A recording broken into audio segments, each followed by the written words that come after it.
வணக்கம், welcome to Princy's Authentic Kitchen. இன்னைக்கு என் ஃப்ரெண்ட்ஸுக்காக வந்து பைத்தம் உருண்டை நம்பர் 3யோட வந்திருக்கிறேன். இது வந்து எங்களோட மம்மிட்டேருந்து நான் லேர்ன் பண்ண ரெசிபி. இந்த ரெசிபி வந்து எங்களோட மம்மி தான் இன்வென்ட் பண்ணது. ஸோ அதை வந்து நான் உங்களோட ஷேர் பண்ணுறேன். ஸோ இந்த பைத்தம் உருண்டை எப்படி செய்கிறேன்னு சொல்லி உங்களுக்கு ஸ்டெப் பை ஸ்டெப் காட்டித்தரேன்.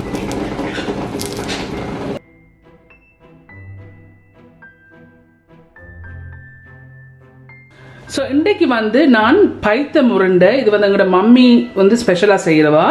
ஸோ அதை உங்களோட நான் ஷேர் பண்ண போகிறேன். இது வந்து ஒரு பைத்தம் உருண்டை தான். ஸோ இந்த பைத்தம் உருண்டை செய்கிறதுக்கு அதில் வந்து ஒரு சட்டி எடுத்து வச்சிருக்கிறேன், ஒரு பேன் எடுத்து வச்சிருக்கிறேன். எடுத்து வச்சுக்கொண்டு இதில் வந்து ரவை இருக்குது, 1/3 கப், எல்லாட்டிக்கு 60 கிராம்ஸ் வருது. இப்போ இதை இதில் போடுங்க. ஸோ ஹீட்டை வந்து மீடியத்துலேருந்து கொஞ்சம் குறைச்சி வச்சிருக்கிறேன். குறைச்சி வச்சுட்டு இதை வறுத்தெடுப்போம். லைட்லி கோல்டன் ப்ரௌன் வர வரையும் இதை வறுத்தெடுக்கணும். இப்போ இது நான் சரியாக வந்து 5 நிமிஷம் வறுத்துருக்கிறேன். மீடியத்துக்கு கொஞ்சம் குறைச்சி வச்சு இந்த அப்படி லைட்லி கோல்டன் ப்ரௌனாக வந்திருக்கு.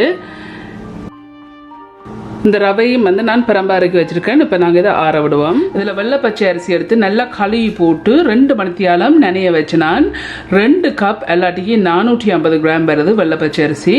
இது நல்லா ஃபுல்லாக காய வைக்கல, நான் இந்த லைட்லி ஈரத்தன்மை இருக்குது. இப்போ இதை நாங்கள் போட்டு அரைச்சி எடுக்கணும். இந்த கிரைண்டரில் போட்டு அரைச்சி எடுப்போம். இந்த அருக்கு இதில் போட்டிருக்கேன். இப்போ நாங்கள் இதை நல்லா பட்டை அரைச்செடுப்போம். ஸோ இந்த அருக்கு இதை நான் நல்லா பட்டை அரைச்சிருக்கிறேன். இதில் வந்து சின்ன கண்ணில் அரைதட்டு எடுத்து வச்சிருக்கிறேன். இதில் போடுங்க. இப்போ ஸோ நான் இருக்கிற எல்லாத்தையுமே அரைச்சி போட்டு அரைக்க போகிறேன். அதை நாங்கள் அரைச்செடுப்போம். கை வைக்காமல் அரியுங்கோ.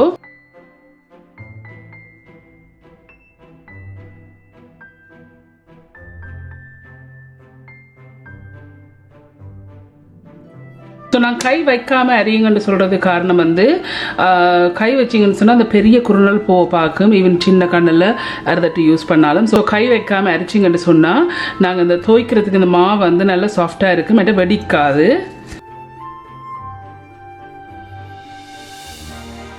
ஸோ இந்த இருக்கு இவ்வளோ குறுநல் வந்திருக்கு. நான் இதை திருப்பி போட்டு அரைச்செடுக்க போகிறேன். ஸோ நான் திருப்பி போட்டு அரைச்சதில் வந்து இந்த இருக்கு 1 டேபிள் ஸ்பூன் மாதிரி தான் குறுநல் மிஞ்சிருக்கு. ஸோ இது தேவையில்லை, டிஸ்கார்ட் பண்ணி விடுங்க. இந்த அரிசிமா நான் அரைச்சிட்டேன். ஸோ இப்படி அரிச்சா பிறகு ஸோ இந்த இருக்கு நான் அரிச்சு வச்சிருக்கிற 2 கப் அரிசியிலேருந்து அரிசி மாவுலேருந்து நான் 2 கப் எடுக்க போகிறேன். மெஷர் பண்ணுற கப் வந்து 1 கப் அல்லாடி 250 ml கப்லேருந்து தான் இதை மெஷர் பண்ணுறேன். ஸோ முதல் 1 கப் எடுப்பேன். எப்போ மெஷர் பண்ணிக்க பரதட்டி எடுங்கோ, அமர்த்தி வச்சு எடுக்காதீங்கோ. ஸோ லூஸாக போட்டுட்டு பரதட்டி எடுங்கோ. இந்த இருக்கு இதில் 1 கப் வந்து நான் பிரம்பா எடுக்கிறேன். இந்த இருக்கு இதில் இருந்து 1 கப் எடுத்திருக்கேன். இப்போ இன்னொரு கப் எடுக்க போகிறேன். இந்த இருக்கு 2 கப் எல்லாட்டிக்கு 225 கிராம் நான் பிரம்பா எடுத்திருக்கிறேன் அரிசிமா. அடுத்த அரிசிமாக்கு வந்து இதில் வந்து உப்பு இருக்குது, 1/8 டீஸ்பூன் உப்பு சேருங்கோ. turmeric பவுடர் இருக்குது, 1/2 டீஸ்பூனு கொஞ்சம் கூட இருக்குது. இப்போ இதையும் இதில் போடுங்க. ட்ரை இன்க்ரீடியன்ஸை மிக்ஸ் பண்ணி விடுங்க. ஸோ இதை மிக்ஸ் பண்ண பிறகு இதில் வந்து 3/4 கப் தண்ணி எல்லாட்டிக்கு 180 ml தண்ணி இருக்குது. ஜஸ்ட் நார்மல் ரூம் டெம்பரேச்சர் தண்ணி இருக்குது. இப்போ இதை விட்டு கரைச்செடுப்போம். இதை ஆகலும் தண்ணியாக கரைச்சிடாயங்க.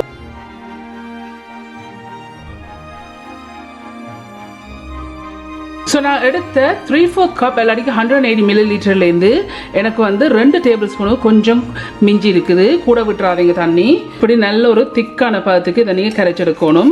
மஞ்சளை பாருங்க, மஞ்சள் உங்களுக்கு காணாட்டிக்கு நீங்கள் மஞ்சள் போடலாம். turmeric powder நல்லா ஆகலம் தின்னாமல் இல்லாமல் ஆகலம் திக்காமல் இல்லாமல் கரைச்சிருக்கிறேன். இதில் வந்து பேன் எடுத்து ஹீட்டை வந்து மீடியம் ஹீட்டில் வச்சுருக்கேன். மீடியம் ஹீட்டில் வச்சுக்கொண்டு பட்டர் இருக்குது, உங்களுக்கு விருப்பம் பண்ணால் நீங்கள் நெய் யூஸ் பண்ணுங்க. நான் 1 டேபிள் ஸ்பூன் பட்டர் போடுறேன். போட்டு இது ஹீட் ஆகட்டுக்கு.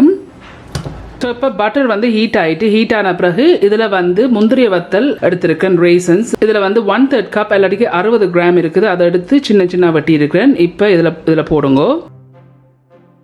ஆகலம் பொரிய விடுறையில் ஜஸ்ட் இந்த பட்டரில் வந்து லைட்லியாக இதை வாட்டி எடுக்கணும்.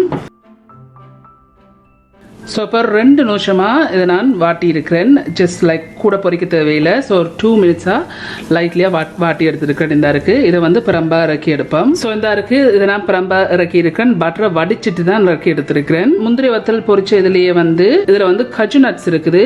நான் 1/3 கப் இல்லாட்டி 45 கிராம் கஜு நட்ஸ் எடுத்து நல்ல குறுநியாக மண்ணாக வட்டி இருக்கு. நல்ல குறுநியாக வட்டி இருக்கிறேன். ஸோ இதை நான் கையால் தான் வட்டி இருக்கிறேன். ஸோ இப்போ இதையும் போட்டு லைட்லியாக வாட்டி எடுப்போம்.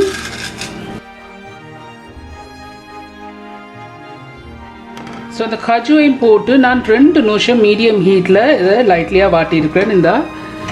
இப்படி லைட்லியாக வாட்டி கோல்டன் ப்ரௌனாக வந்திருக்கு.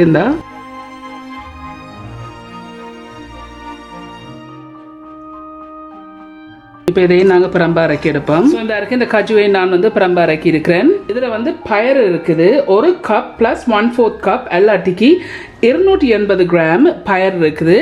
இப்போ இந்த பயரை இதில் போடுங்க. ஸோ ஹீட்டை கொண்டு வந்து மீடியம் ஹீட்டில் வச்சுருக்கிறேன். மீடியம் ஹீட்டில் வச்சுக்கொண்டு இதை வந்து நல்லா கோல்டன் ப்ரௌனாக வர வரையும் வறுத்தெடுக்கணும்.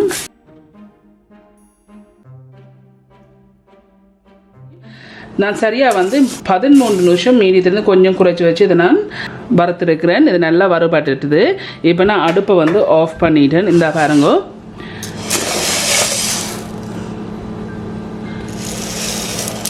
நான் இப்படி கோல்டன் ப்ரௌனாக வறுத்துருக்கேன். இந்த பயிரை வந்து நான் பிரம்பா இறக்கி வச்சிருக்கேன். இதை நாங்கள் இப்போ ஆற விடுவோம். இதில் நான் வந்து கிரைண்டர் எடுத்து வச்சிருக்கேன். எடுத்து வச்சுக்கொண்டு நான் வறுத்து வச்ச பயிறு நல்லா ஆறிட்டுது. நல்லா ஆறுனா பிறகு இதை நாங்கள் கிரைண்டரில் போட்டு அரைச்செடுப்போம். ஆனால் நான் வந்து இதை வந்து 3 பிரித்து அரைக்க போகிறேன்னு சொன்னால் இது நாங்கள் அரைக்க போகிறீல. ஸோ இதை நாங்கள் நல்லா பட்டை அரைச்செடுக்கணும். ஸோ இதில் நான் கொஞ்சம் போட்டு இப்போ முதல்ல அரைச்செடுப்போம். ஸோ நான் முதல்ல ஒரு 2 கரண்டி போட்டிருக்கேன். போட்டு நல்லா பட்டை இதை அரைச்செடுப்போம். ஸோ இந்த இருக்குது இதை நான் நல்லா பட்டை அரைச்சிருக்கிறேன். இப்படி நல்லா பட்டை அரைச்சிருக்கிறேன். இப்போ இந்த செப்பரேட்டான பவுலில் இதை போடுங்க. ஸோ போட்டுட்டு நான் இருக்கிற மிச்ச பயிரையும் போட்டு அரைச்சி இதே மாதிரி அரைச்சி எடுக்க போகிறேன். நான் இருக்கிற எல்லா பயிரையும் 3 பிரித்து நல்லா பட்டை இதை அரைச்சிருக்கிறேன். ஸோ இந்த பயிறு நான் அரைச்சி எடுத்துருக்கிறேன். இப்படி அரைச்செடுத்தா பிறகு ஸோ இதில் நான் கிரைண்டர் எடுத்து வச்சிருக்கேன். எடுத்து வச்சுக்கொண்டு இதில் வந்து சீனி இருக்குது. 1 கப் சீனி எல்லாட்டிக்கு 230 கிராம் வருது. இப்போ இந்த சீனியை அந்த கிரைண்டரில் போட்டு நல்லா பட்டை அரைச்செடுப்போம்.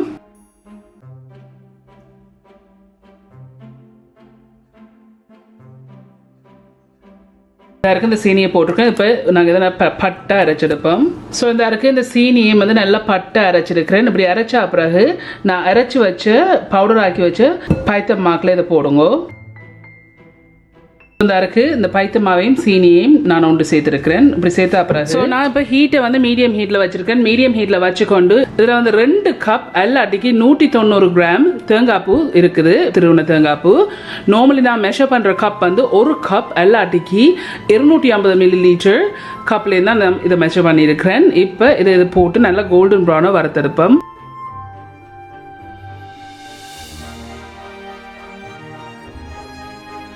இப்போ நான் சரியாக 8 நிமிஷமாக வறுத்தோன்றிருக்கிறேன். இன்னும் வறுத்தெடுக்கணும். ஸோ இப்போ சரியாக 15 நிமிஷம் நான் இதை வறுத்துருக்கிறேன். இந்த பாருங்கள், இப்படி கோல்டன் ப்ரௌனாக வரை நீங்கள் வறுத்தெடுங்கோ. ஸோ இப்போ நான் வந்து அடுப்பை நிப்பாட்டிட்டேன். ஸோ இந்த தேங்காய் பூவை வந்து நான் பிரம்பா இறக்கி இருக்கிறேன். இதை நல்லா ஆற விடுவோம். ஸோ நான் அதில் கிரைண்டர் எடுத்து வச்சிருக்கேன். எடுத்து வச்சுக்கொண்டு நான் வறுத்து வச்ச தேங்காய் பூ ஆறிட்டு இப்போ இதையும் போட்டு நல்லா பட்டை அரைச்செடுக்கணும். ஸோ முதல் அரைவாசியை போட்டிருக்கேன். அரைவாசியை போட்டு அரைச்செடுப்பேன். இந்த தேங்காய் பூவை வந்து நல்லா பட்டை அரைச்சிருக்கிறேன். இப்படி நல்லா பட்டை அரைச்சிருக்கிறேன். இப்படி அரைச்சா பிறகு இந்த பைத்தம்மாவும் சீனிக்குள்ள இதை போடுங்க. இப்படி போட்டிருக்கேன். நான் இருக்கிற மிச்சமாக இருக்கிற தேங்காய் பூவும் போட்டு அரைச்செடுக்க போகிறேன். மிச்சமாக இருந்த தேங்காய் பூவையும் போட்டு நல்லா பட்டை அரைச்சிருக்கேன். இப்போ இதையும் ஒன்று சேருங்க, இந்த சீனியும் பைத்தம்மாவோட. ஸோ நான் இப்படி இதை ஒன்று சேர்த்துருக்கேன். ஒன்று சேர்த்தா பிறகு இதில் வந்து 1/4 டீஸ்பூன் உப்பு இருக்குது. இந்த உப்பு போடுற வந்து இனிப்பை காட்டுறதுக்கு. இதில் 1 டீஸ்பூன் ஏலக்காய் பவுடர் இருக்குது. இந்த ஏலக்காய் பவுடரையும் இதில் போடுங்க. இதில் நான் வறுத்து வச்சிருக்கிற ரவை இருக்குது. இப்போ இந்த ரவையும் இதில் சேருங்க. இதில் வந்து சிவப்பு பச்சை அரிசிமா இருக்குது வறுத்தது 1/2 கப் எல்லாட்டிக்கு 85 கிராம் வருது. இப்போ இதையும் இதில் போடுங்க. ஸோ இப்போ இதை முதல் வந்து கையால் நல்லா மிக்ஸ் பண்ணி விடுங்க.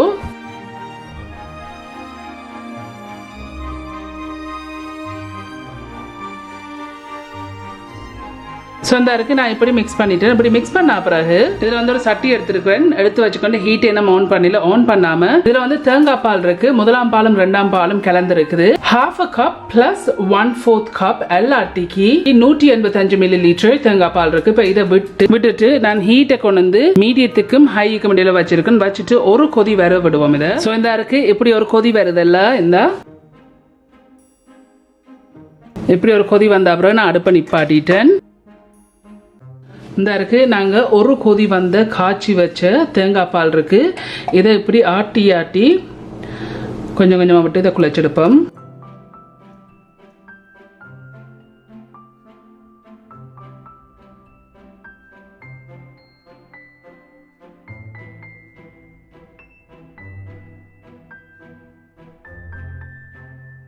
நான் எடுத்த 1/2 கப் ப்ளஸ் 1/4 கப் எல்லாட்டிக்கு 185 மில்லி தேங்காய் பாலையும் விட்டுருக்கிறேன்.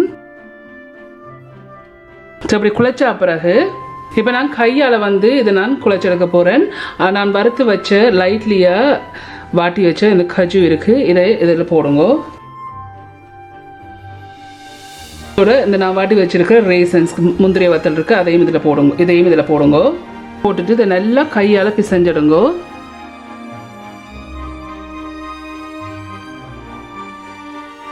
இன்றைக்கு இது வந்து எங்களோட மம்மியோட ஃபேவரட்டான பலகாரம். தீபாவளிக்கு முதல் போடணும்னு நினச்சினா எக்ஸ்ட்ரீம்லி சாரி லேட் ஆகிடுது.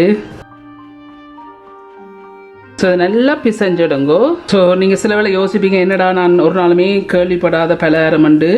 S you're right. இது வந்து எங்களோட மம்மி வந்து தண்ட ஓன்லேயே வந்து இன்வென்ட் பண்ண பலகாரம் தான். எங்களோட மம்மியோட இன்வென்ஷன் இந்த பலகாரம். ஸோ இப்படி நான் குழைச்சிருக்கேன். இப்படி நல்லா குழைச்சா பிறகு இருந்தா ஸோ இப்போ இதை நாங்கள் வந்து உங்களுக்கு பிடிச்சதுக்கு ஏற்ற மாதிரி ரவுண்டாக பிடிச்சிடுங்கோ. பாயத்தம் உருண்டைக்கு பிடிப்பீங்க, அதே மாதிரி பிடிச்சிடுங்க. எல்லாட்டிக்கும் நீங்கள் வந்து இதை வந்து ஒரு கட்டிங் போர்டில் போட்டு தட்டி போட்டு டைமண்ட் ஷேப்பில் வெட்டிட்டும் பொரிக்கலாம்.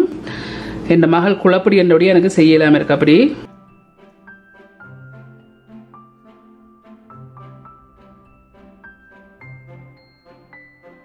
நல்லா இறுக்கி அமர்த்தி இதை நல்லா ரவுண்டாக பிடிச்சிடுங்க.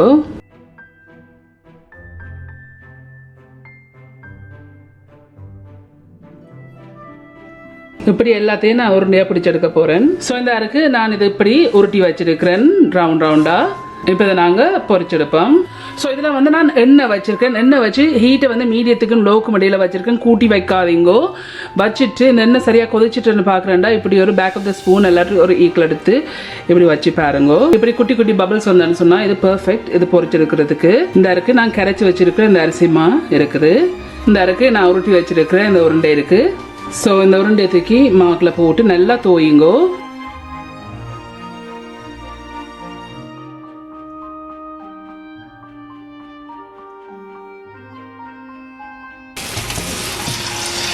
ஸோ நல்லா கோல்டன் ப்ரௌனாக வர வரையும் இதை பொரிச்செடுப்போம். ஹீட்டை கூட்டி வச்சிடாதீங்கோ. இப்போ 2 நிமிஷமாக இதை பொரிச்சிருக்கிறேன். நல்லா பொரிஞ்சிட்டுது. இறக்கி எடுப்பேன். இறக்கு நான் ஒரு பேப்பர் டவல் போட்டு ஒரு ஸ்ட்ரெயினரில் இறக்கி எடுக்கிறேன்.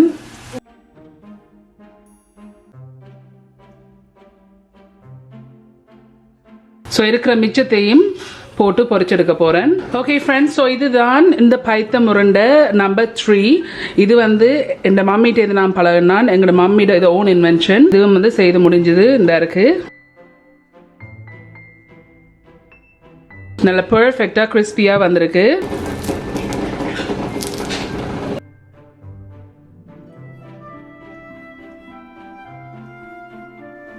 சூப்பராக வந்திருக்கு. நீங்கள் எல்லாரும் கண்டிப்பாக ட்ரை பண்ணி பார்த்து எப்படி இருக்குன்னு சொல்லி ஒரு காமெண்ட்ஸில் கீழே விடுங்க. உங்களுக்கு இந்த வீடியோ பிடிச்சிருந்துச்சுன்னா மறக்காம தம்ஸ் பண்ணுங்க. இந்த வீடியோ உங்கள் ஃப்ரெண்ட்ஸ் அண்ட் ஃபேமிலியோட ஷேர் பண்ணுங்க. உங்களுக்கு வந்து இந்த சேனல் வந்து இன்ட்ரெஸ்டிங்காக பிடிச்சிருந்தேன்னு சொன்னால் சப்ஸ்கிரைப் பட்டன் அமைத்தி அதுக்கு பக்கத்துக்கு பெல் ஐக்கான் அமைத்தினா தான் நான் அப்லோட் பண்ணுற வீடியோஸ் எல்லாம் உங்களுக்கு நோட்டிஃபிகேஷன்ஸ் வரும். மீண்டும் இன்னொரு இன்ட்ரெஸ்ட் கண்டிஷன் சந்திக்கும் வரையும் நன்றி, வணக்கம்.